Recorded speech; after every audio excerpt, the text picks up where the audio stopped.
Thank you very much. Very much appreciated.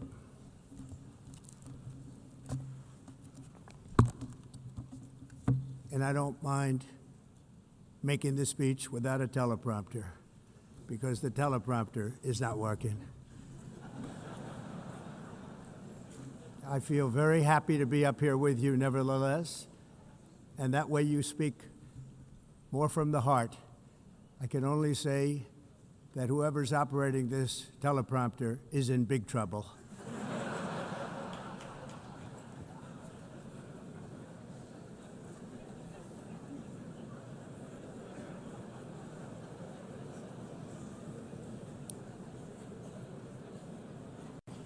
Hello, Madam First Lady. Thank you very much for being here. And Madam President, Mr. Secretary General, First Lady of the United States, distinguished delegates, ambassadors, and world leaders. 6 years have passed since I last stood in this grand hall and addressed a world that was prosperous and at peace in my first term. Since that day, the guns of war have shattered the peace I forged on 2 continents. An era of calm and stability gave way to one of the great crises of our time. And here in the United States, 4 years of weakness, lawlessness, and radicalism under the last administration delivered our nation into a repeated set of disasters. 1 year ago, our country was in deep trouble, but today, just 8 months into my administration, we are the hottest country anywhere in the world, and there is no other country even close. America is blessed with the strongest economy, the strongest borders, the strongest military, the strongest friendships, and the strongest spirit of any nation on the face of the earth. This is indeed the golden age of America. We are rapidly reversing the economic calamity we inherited from the previous administration, including ruinous price increases and record-setting inflation like we've never had before. Under my leadership, energy costs are down, gasoline prices are down, grocery prices are down, mortgage rates are down, and inflation has been defeated. The only thing that's up is the stock market, which just hit a record high. In fact, it hit a record high 48 times in the last short period of time. Growth is surging, manufacturing is booming. The stock market, as I said, is doing better than it's ever done. And all of you in this room benefit by that, almost everybody. And importantly, workers' wages are rising at the fastest pace in more than 60 years. And that's what it's all about, isn't it? In 4 years of President Biden, we had less than $1 trillion of new investment into the United States. In just 8 months since I took office, we have secured commitments and money already paid for $17 trillion. Think of it, 4 years, less than $1 trillion, 8 months, much more than $17 trillion is being invested in the United States. And it's now pouring in from all parts of the world. We've implemented the largest tax cuts in American history and the largest regulation cuts in American history, making this once and again the best country on earth to do business. And many of the people in this room are investing in America, and it's turned out to be an awfully good investment during this 8-month period. In my first term, I built the greatest economy in the history of the world. We had the best economy ever, history of the world. And I'm doing the same thing again, but this time it's actually much bigger and even better. The numbers far surpass my record-setting first term. On our southern border, we have successfully repelled a colossal invasion. And for the last 4 months, and that's 4 months in a row, the number of illegal aliens admitted and entering our country has been 0. Hard to believe. because if you look back just a year ago, it was millions and millions of people pouring in from all over the world, from prisons, from mental institutions, drug dealers. All over the world they came. They just poured into our country with the ridiculous open border policy of the Biden administration. Our message is very simple. If you come illegally into the United States, you're going to jail, or you're going back to where you came from, or perhaps even further than that. You know what that means. I want to thank the country of El Salvador for the successful and professional job they've done in receiving and jailing so many criminals that entered our country. And it was under the previous administration that the number became record-setting, and they're all being taken out. We have no choice. And other countries have no choice, because other countries are in the exact same situation with immigration. It's destroying your country, and you have to do something about it. On the world stage, America is respected again like it has never been respected before. You think about 2 years ago, 3 years ago, 4 years ago, or 1 year ago, we were a laughingstock all over the world. At the NATO summit in June, virtually all NATO members formally committed to increase defense spending, at my request, from 2% to 5% of GDP, making our alliance far stronger and more powerful than it was ever before. In May, I traveled to the Middle East to visit my friends and rebuild our partnerships in the Gulf and those valued relationships with Saudi Arabia, Qatar, and the UAE, and other countries are now, I believe, closer than ever before. My administration has negotiated one historic trade deal after another, including with the United Kingdom, the European Union, Japan, South Korea, Vietnam, Indonesia, the Philippines, Malaysia, and many, many others. Likewise, in a period of just 7 months, I have ended 7 unendable wars. They said they were unendable.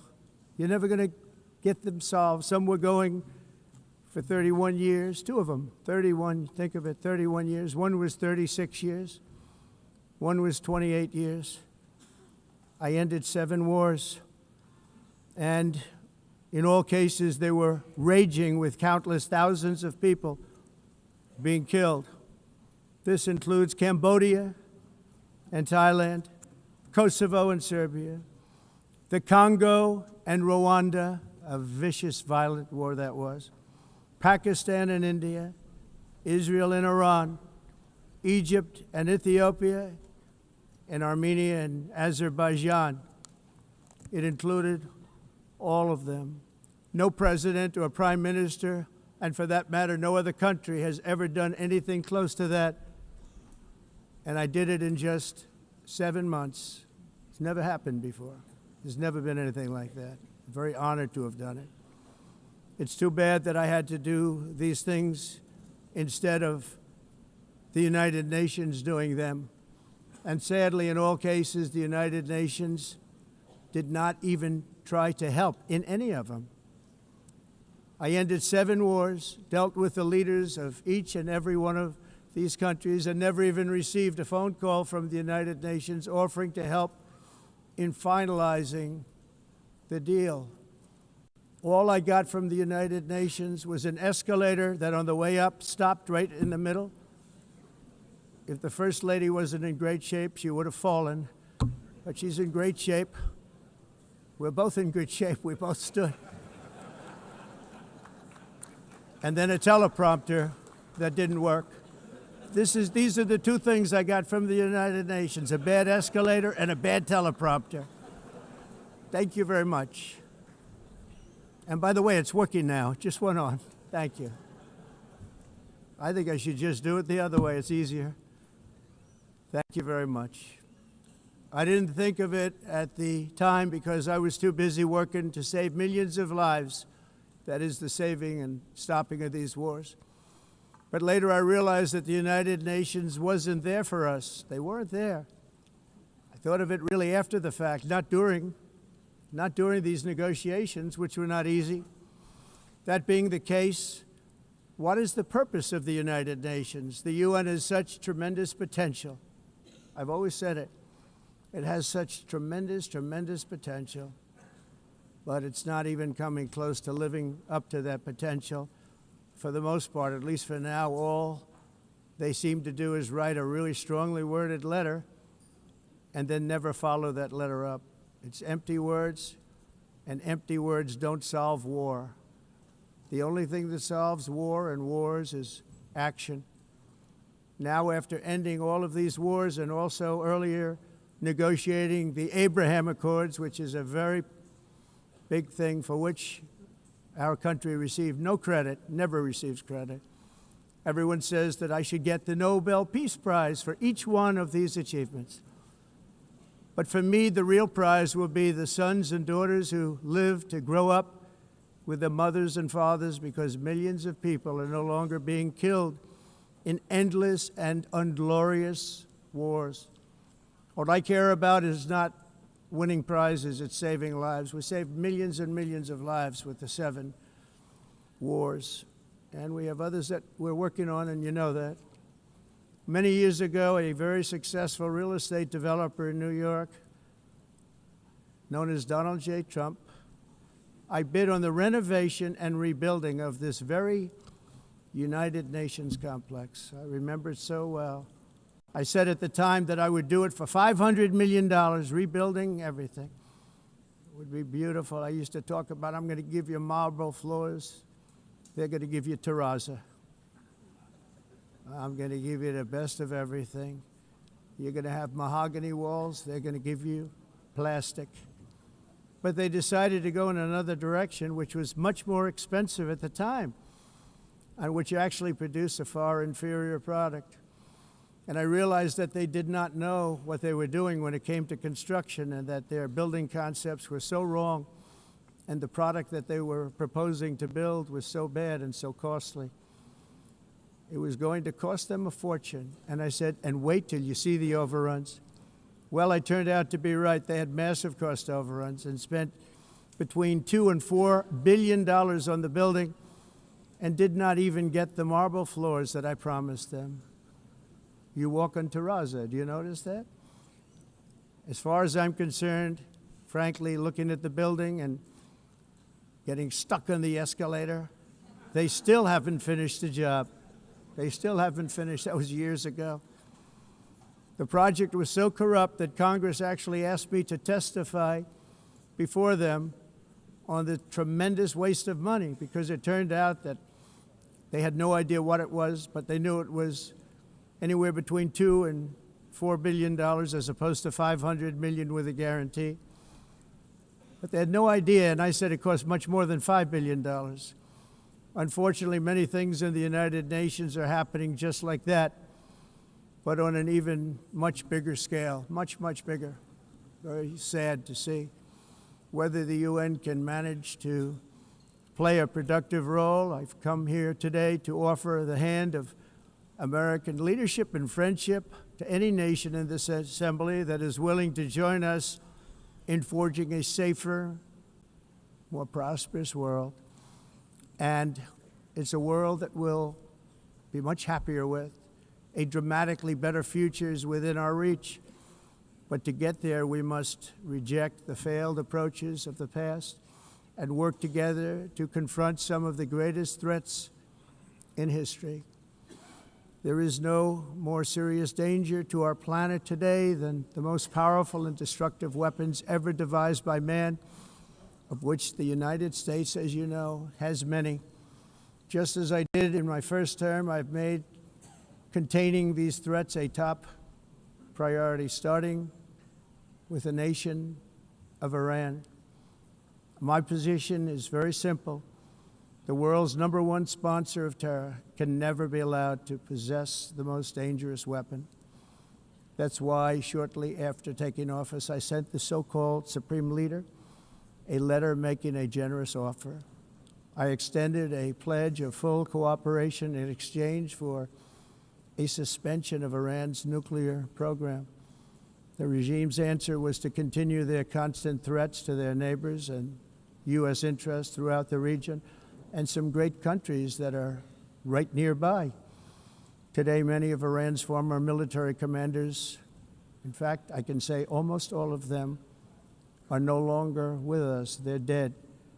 And 3 months ago, in Operation Midnight Hammer, 7 American B-2 bombers dropped the 14 30,000-pound each bombs on Iran's key nuclear facilities, totally obliterating everything. No other country on earth could have done what we did. No other country has the equipment to do what we did. We have the greatest weapons on earth. We hate to use them. But we did something that for 22 years people wanted to do. With Iran's nuclear enrichment capacity demolished, I immediately brokered an end to the 12-day war, as it's called, between Israel and Iran, with both sides agreeing to fight no longer. As everyone knows, I have also been deeply engaged in seeking a ceasefire in Gaza. Have to get that done. Have to get it done. Unfortunately, Hamas has repeatedly rejected reasonable offers to make peace. We can't forget October 7th, can we? Now, as if to encourage continued conflict, some of this body is seeking to unilaterally recognize a Palestinian state. The rewards would be too great for Hamas terrorists for their atrocities. This would be a reward for these horrible atrocities, including October 7th, even while they refuse to release the hostages or accept a ceasefire. Instead of giving to Hamas and giving so much, because they've taken so much, they have taken so much. This could have been solved so long ago.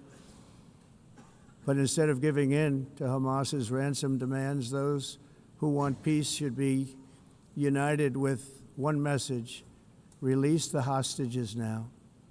Just release the hostages now. Thank you.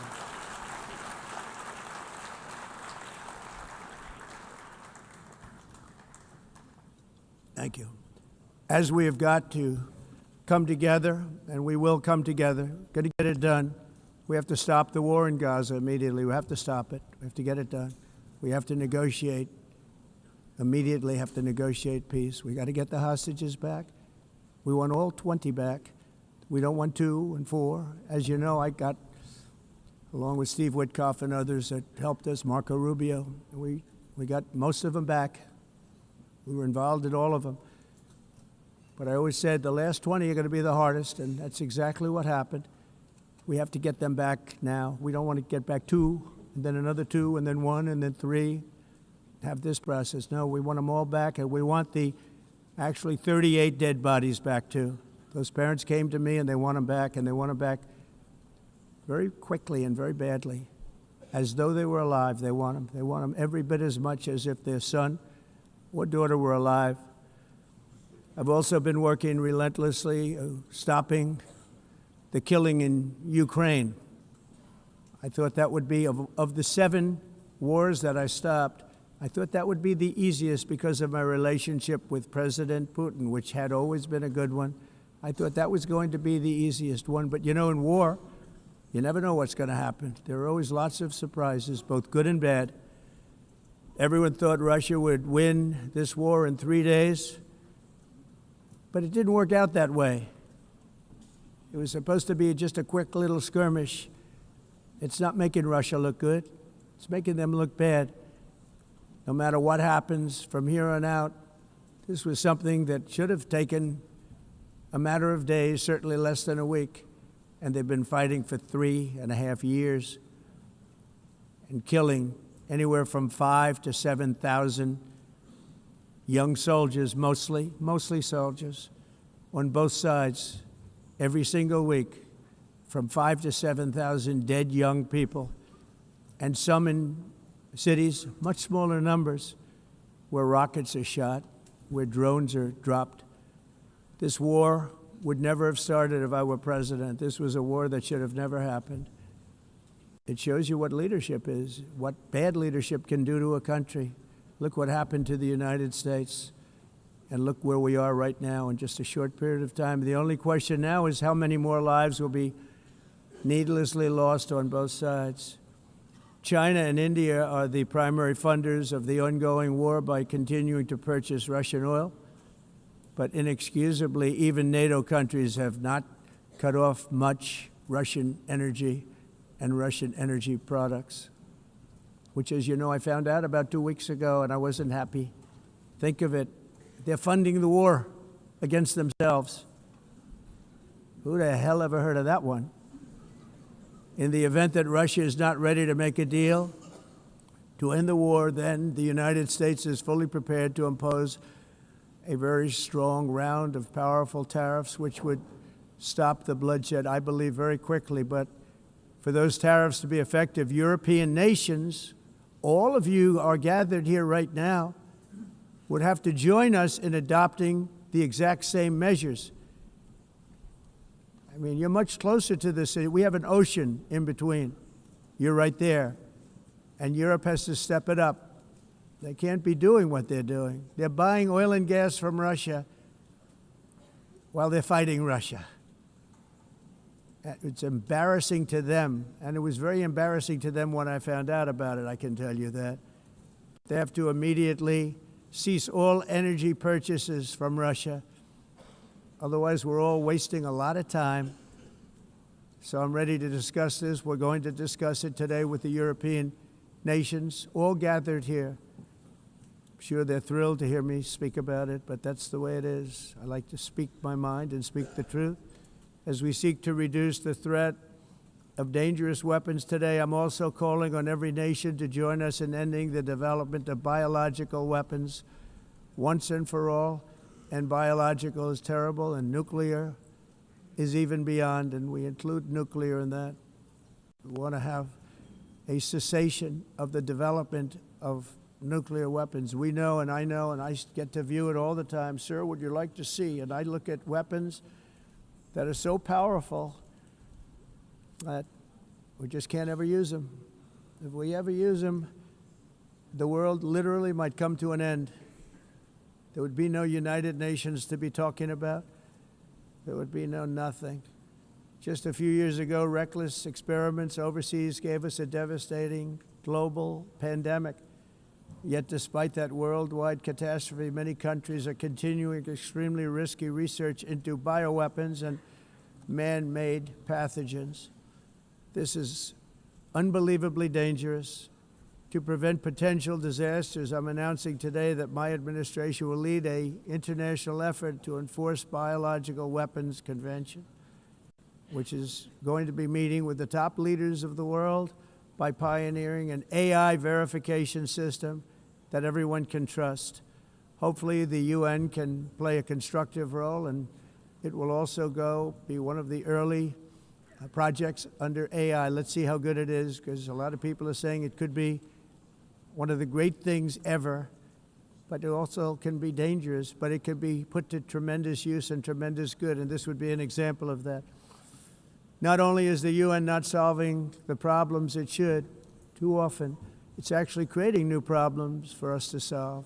The best example is the #1 political issue of our time, the crisis of uncontrolled migration. It's uncontrolled. Your countries are being ruined.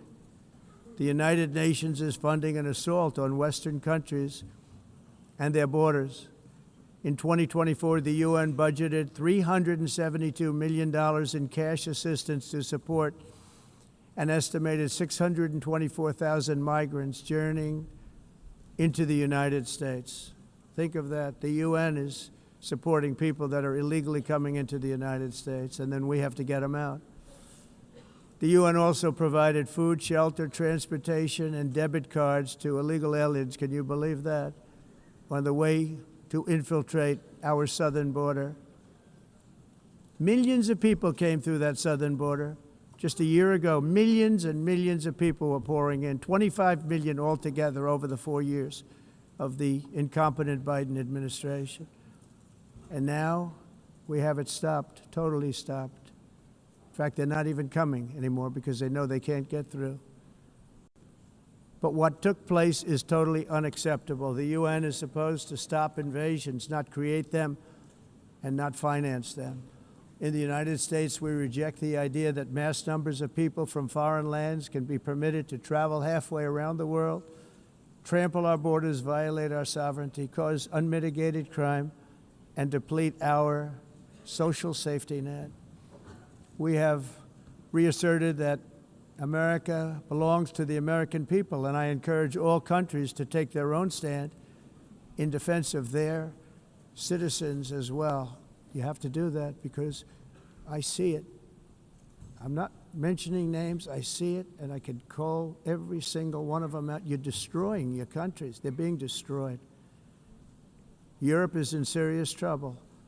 They've been invaded by a force of illegal aliens like nobody's ever seen before. Illegal aliens are pouring into Europe. Nobody is ever, and nobody's doing anything to change it, to get them out. It's not sustainable. And because they choose to be politically correct, they're doing just absolutely nothing about it. And I have to say, I look at London, where you have a terrible mayor, terrible, terrible mayor, and it's been so changed, so changed. Now they want to go to Sharia law, but you're in a different country. You can't do that. Both the immigration and their suicidal energy ideas will be the death of Western Europe if something is not done immediately. This cannot be sustained. What makes the world so beautiful is that each country is unique.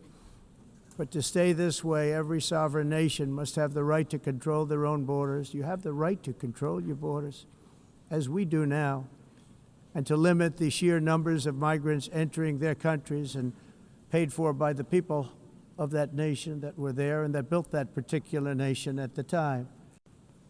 They put their blood, sweat, tears, money into that country, and now they're being ruined. Proud nations must be allowed to protect their communities and prevent their societies from being overwhelmed by people they have never seen before, with different customs, religions, with different everything.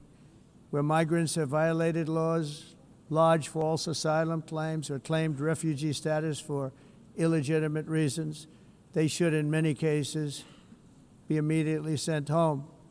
And while we will always have a big heart for places and people that are struggling and truly compassionate, answers will be given.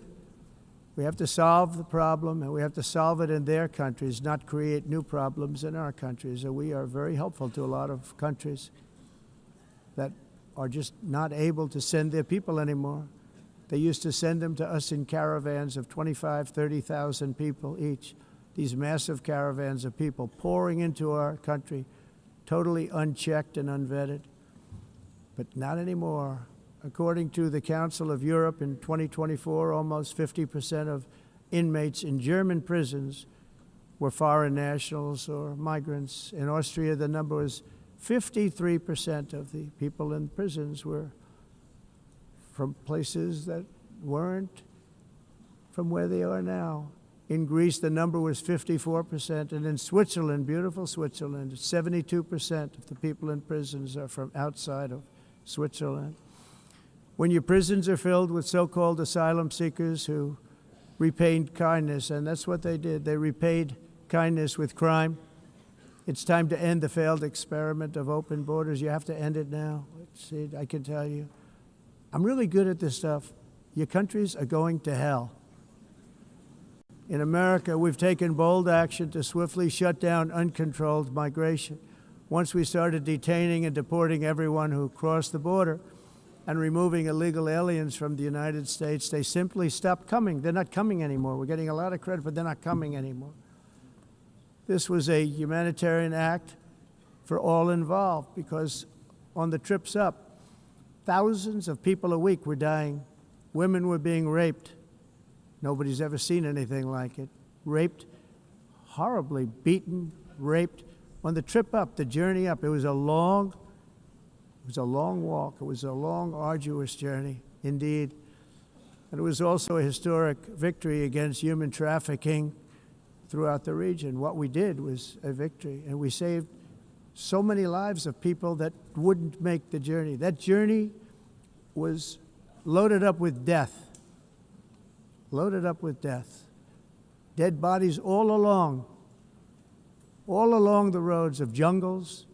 To get up, they go through jungles, they go through areas so hot you couldn't breathe. They were dying of suffocation, areas so hot that you couldn't breathe. Dead bodies all over. By them not coming, we're saving tremendous numbers of lives. My people have done a fantastic job in doing what they did, and the American public agrees with it. I mean, I was very proud to see this morning I have the highest poll numbers I've ever had. Part of it is because of what we've done on the border. I guess the other part is what we've done on the economy. Joe Biden's policies empowered murderous gangs, human smugglers, child traffickers, drug cartels, and prisoners from all over the world. The previous administration also lost nearly 300,000 children. Think of that. They lost more than 300,000 children, little children, who were trafficked into the United States on the Biden watch, many of whom have been raped, exploited, and abused, and sold. Sold. Nobody talks about that. The fake news doesn't write about it. With many others, young children who are missing or dead. And we found a lot of these children, and we're sending them back, and we've been sending them back to their parents. They said, nobody knows who they are. They said, where do you come from? And they'll give us a country, and we'll find out, and we'll figure it out, and we'll bring them back to their homes. And the mother and father rush to the door, and their tears in their eyes. They can't believe that they're seeing their son or daughter, their little son or daughter again. We've done almost 30,000 of them so far. Any system that results in the mass trafficking of children is inherently evil. Yet that is exactly what the globalist migration agenda has done, and it's what it's all about. In America, those days, as you know, are over. The Trump administration is working, and we are continuing to work to track down the villains that are causing this problem, and also, as I said, to get back the 30,000 we've already returned. Now I think we're going to have another. We're going to find a lot. You're not going to find all of them. 300, more than 300,000. They're lost or they're dead. They're lost or they're dead because of the animals that did this. To protect our citizens, I've also designated multiple savage drug cartels as far as and you see this, and you see it happening right before your eyes. Let's put it this way, people don't like taking big loads of drugs in boats anymore. There aren't too many boats that are traveling on the seas by Venezuela. They tend not to want to travel very quickly anymore. And we've virtually stopped drugs coming into our country by sea. We call them the water drugs. They kill hundreds of thousands of people. I've also designated multiple savage drug cartels as far as foreign terrorist organizations, along with two bloodthirsty transnational gangs, probably the worst gangs anywhere in the world, MS-13 and Tren de Aragua. Tren de Aragua is from Venezuela, by the way. Such organizations torture, maim, mutilate, and murder with impunity. They're the enemies of all humanity. And for this reason, we've recently begun using the supreme power of the United States military to destroy Venezuelan terrorists and trafficking networks led by Nicolas Maduro.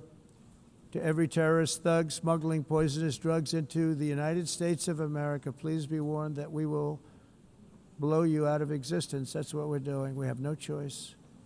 Can't let it happen. They're destroying.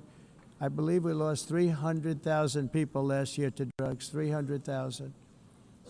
Fentanyl and other drugs. Each boat that we sink carries drugs that would kill more than 25,000 Americans. We will not let that happen. Energy is another area where the United States is now thriving like never before. We're getting rid of the falsely named renewables. By the way, they're a joke. They don't work. They're too expensive. They're not strong enough to fire up the plants that you need to make your country great. The wind doesn't blow. Those big windmills are so pathetic and so bad, so expensive to operate. And they have to be rebuilt all the time, and they start to rust and rot. most expensive energy ever conceived, and it's actually energy. You're supposed to make money with energy, not lose money. You lose money, the governments have to subsidize. You can't put them out without massive subsidies. And most of them are built in China, and I give China a lot of credit. They build them, but they have very few wind farms. So why is it that they build them and they send them all over the world, but they barely use them? You know what they use? Coal. They use gas. They use almost anything, but they don't like wind. But they sure as hell like selling the windmills.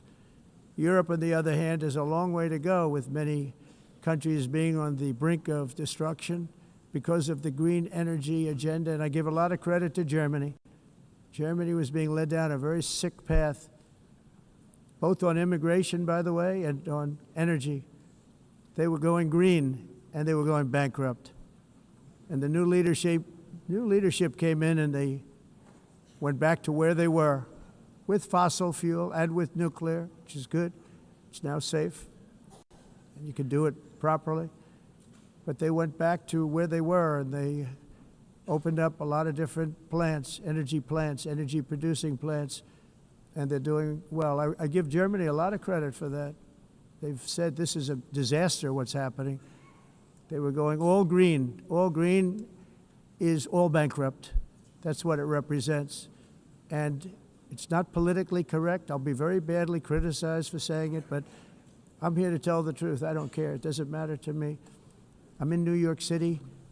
I'm feeling a lot safer. Crime, we're getting crime down. And by the way, speaking of crime, Washington, D.C. Washington, D.C. was the crime capital of America. Now it's after 12 days, it's a totally safe city. Everyone's going out to dinner. They're going out to restaurants. Your wife can walk down the middle of the street with or without you. Nothing's going to happen. My people have done a fantastic job. And yes, I called in the National Guard, and the National Guard took care of business. And they weren't politically correct, but they took care of business. We got 1,700 career criminals out, brought them back to where they came from, the countries where they came from, or put them in jails. Washington, D.C. is now a totally safe city again, and I welcome you to come. In fact, we'll have dinner together at a local restaurant, and we'll be able to walk. We don't have to go by an armor-plated vehicle. We'll walk right over there from the White House. They've given up their powerful edge, a lot of the countries that we're talking about, in oil and gas, such as essentially closing the great North Sea oil. Oh, the North Sea, I know it so well. Aberdeen was the oil capital of Europe, and there's tremendous oil that hasn't been found in the North Sea.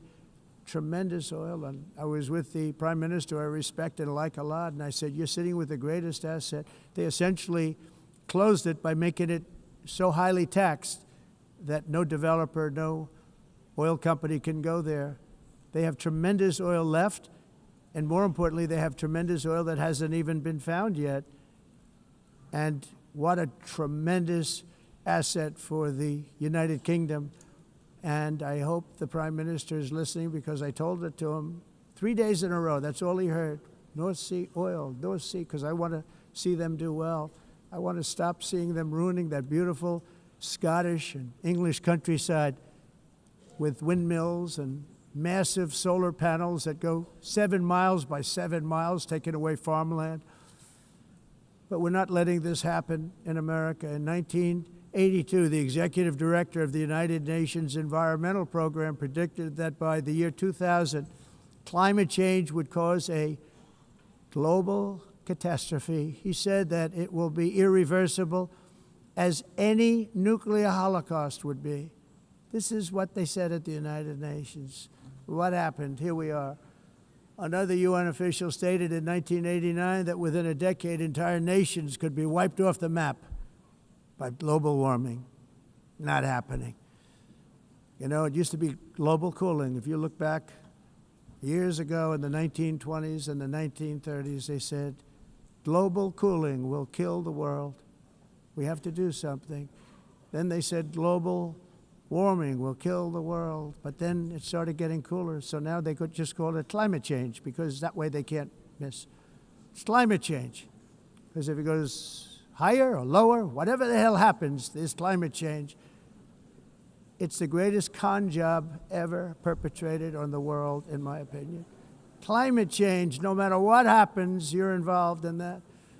No more global warming, no more global cooling. All of these predictions made by the United Nations and many others, often for bad reasons, were wrong.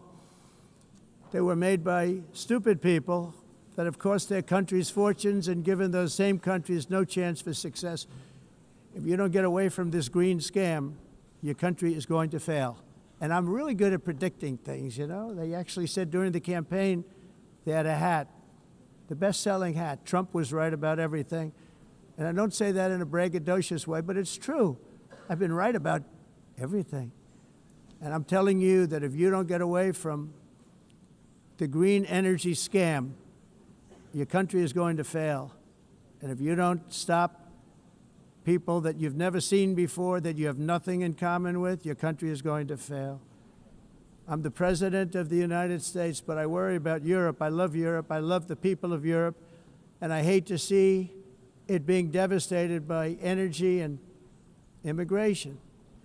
This double-tailed monster destroys everything in its wake, and they cannot let that happen any longer. You're doing it because you want to be nice. You want to be politically correct, and you're destroying your heritage. They must take control strongly and immediately of the unmitigated immigration disaster and the fake energy catastrophe before it's too late.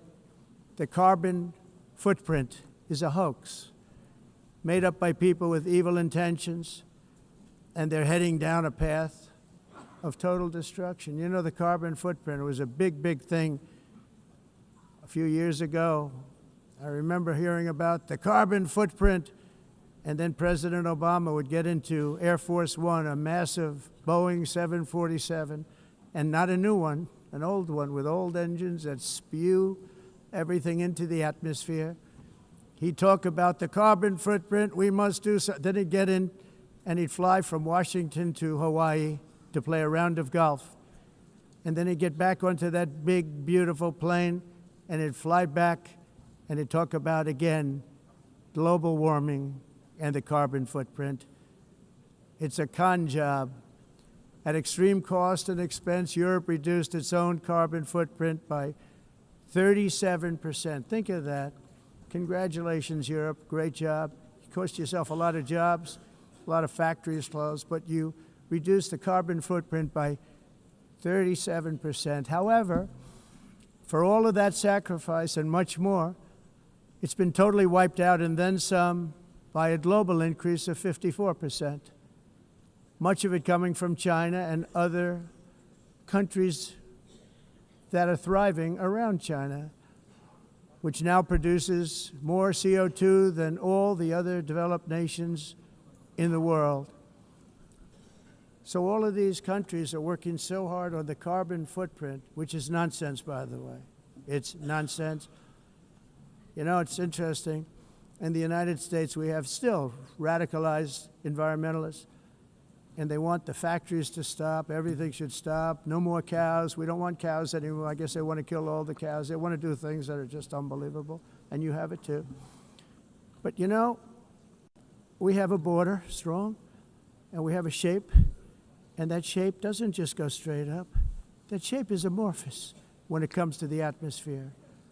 And if we had the most clean air, and I think we do, we have very clean air. We have the cleanest air we've had in many, many years. But the problem is that other countries, like China, which has air that's a little bit rough, it blows. And no matter what you're doing down here, the air up here tends to get very dirty because it comes in from other countries where their air isn't so clean. And the environmentalists refuse to acknowledge that. Same thing with garbage. In Asia, they dump much of their garbage right into the ocean. And over about a 1 week and 2 week journey, it flows right past Los Angeles. You've seen it. Massive amounts of garbage, almost too much to do anything about, flowing past Los Angeles, past San Francisco, and then somebody will get in trouble because he dropped a cigarette on the beach. The whole thing is crazy.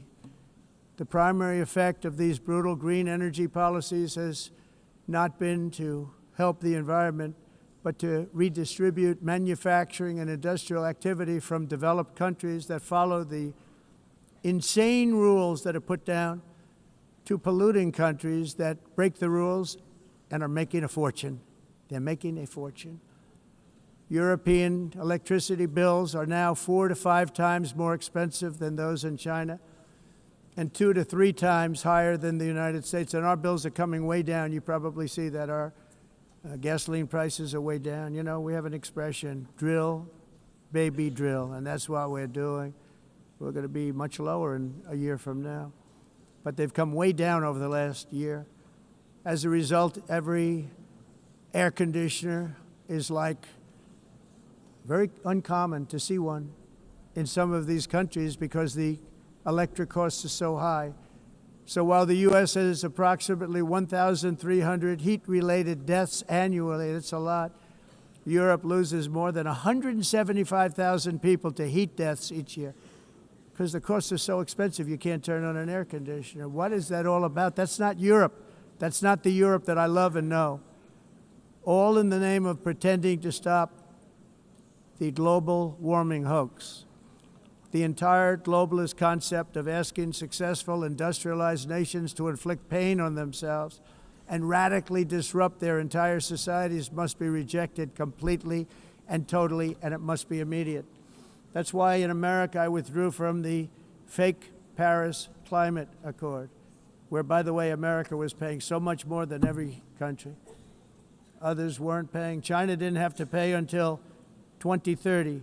Russia was given an old standard that was easy to meet, a 1990 standard. But for the United States, we're supposed to pay like $1 trillion. And I said, this is another scam. The fact is, the United States has been taken advantage of by the world for many, many years, but not any longer, as you probably noticed.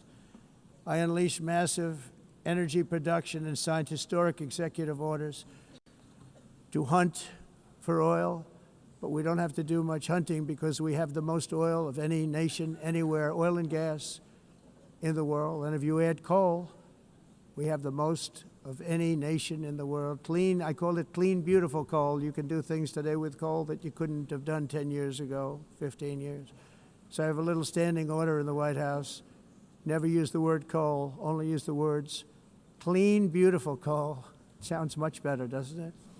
But we stand ready to provide any country with abundant, affordable energy supplies if you need them, when most of you do. We're proudly exporting energy all over the world. We're now the largest exporter. In the United States, we want trade and robust commerce with all nations, everybody. We want to help nations. We're going to help nations. But it must also be fair and reciprocal. The challenge with trade is much the same with climate. The countries that followed the rules, all their factories have been plundered. It's really sad to watch. They've been broken. They've been broken by countries that broke the rules. That's why the United States is now applying tariffs to other countries, and much as these tariffs were for many years applied to us, uncontrollably applied to us. We've used tariffs as a defense mechanism under the Trump administration, including my first term, where hundreds of billions of dollars in tariffs were taken in. And by the way, we had the lowest inflation, and now we have very low inflation. The only thing different is that we have hundreds of billions of dollars flowing into our country. But this is how we will ensure that the system works for everyone and is sustainable into the future. We're also using tariffs to defend our sovereignty and security throughout the world, including against nations that have taken advantage of former U.S. administrations for decades, including the most corrupt, incompetent administration in history, the sleepy Joe Biden administration. Brazil now faces major tariffs in response to its unprecedented efforts to interfere in the rights and freedoms of our American citizens and others, with censorship, repression, weaponization, judicial corruption, and targeting of political critics in the United States. I have a little problem saying this because I must tell you, I was walking in and the leader of Brazil was walking out. We saw him and I saw him, he saw me, and we embraced. And then I'm saying, can you believe I'm going to be saying this in just 2 minutes? But we actually agreed that we would meet next week. We didn't have much time to talk, like about 20 seconds. They were in retrospect, I'm glad I waited because this thing didn't work out too well. But we did talk, we had a good talk, and we agreed to meet next week, if that's of interest. But he seemed like a very nice man, actually. He liked me, I liked him. But if you, and I only do business with people I like. When I don't like them, I don't like them. But we had, at least for about 39 seconds, we had excellent chemistry. It's a good sign. But also in the past, Brazil, can you believe this, unfairly tariffed our nation, but now because of our tariffs, we are hitting them back, and we're hitting them back very hard. As president, I will always defend our national sovereignty and the rights of American citizens. So I'm very sorry to say this, that Brazil is doing poorly and will continue to do poorly. They can only do well when they're working with us. Without us, they will fail, just as others have failed. It's true. Next year, the United States will celebrate the 250th anniversary of our glorious independence, a testament to enduring power and American freedom and spirit. We will also be proudly hosting the 2026 FIFA World Cup, and shortly thereafter, the 2028 Olympics, which is going to be very exciting. I hope you all come. I hope that countless people from all over the globe will take part of these will be great celebrations of liberty and human achievement, and that together we all can rejoice in the miracles of history that began in July 4th, 1776, when we founded the light to all nations. And it's something really that an amazing thing came out of that date. It's called the United States of America. In honor of this momentous anniversary, I hope that all countries who find inspiration in our example will join us in renewing our commitment, values, and those values really that we hold so dear. Together, let us defend free speech and free expression. Let us protect religious liberty, including for the most persecuted religion on the planet today. It's called Christianity. And let us safeguard our sovereignty and cherish qualities that have made each of our nations so special, incredible, and extraordinary. In closing, I just want to repeat that immigration and the high cost of so-called green renewable energy is destroying a large part of the free world and a large part of our planet. Countries that cherish freedom are fading fast because of their policies on these two subjects. You need strong borders and traditional energy sources if you are going to be great again.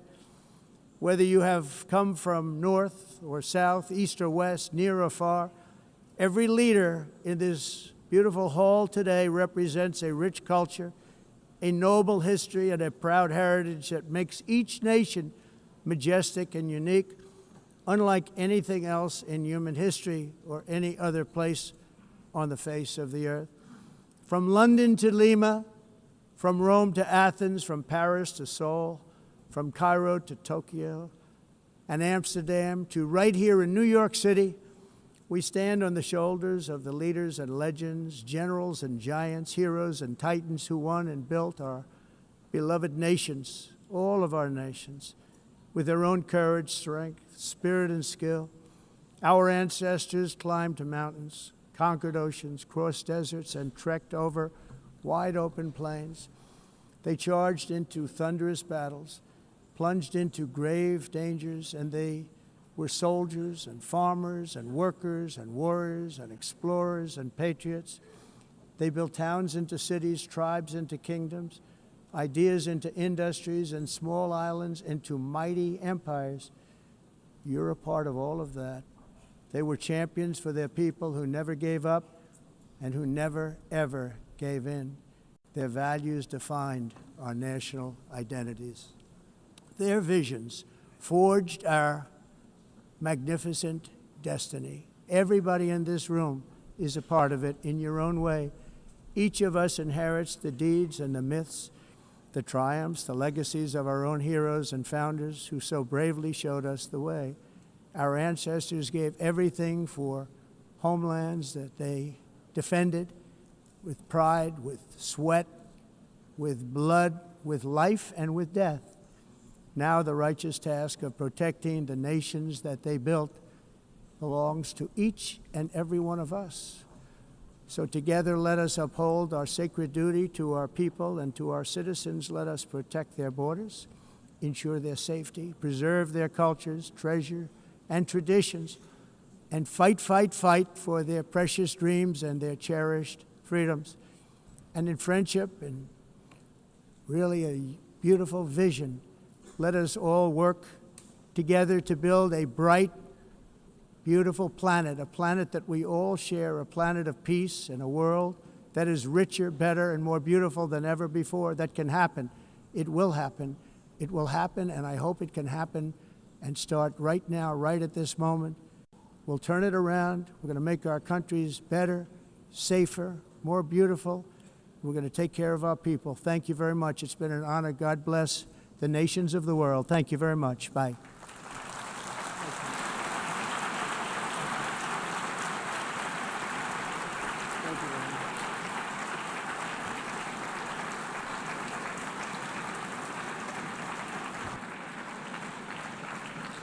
On behalf of the Assembly, I wish to thank the President of the United States.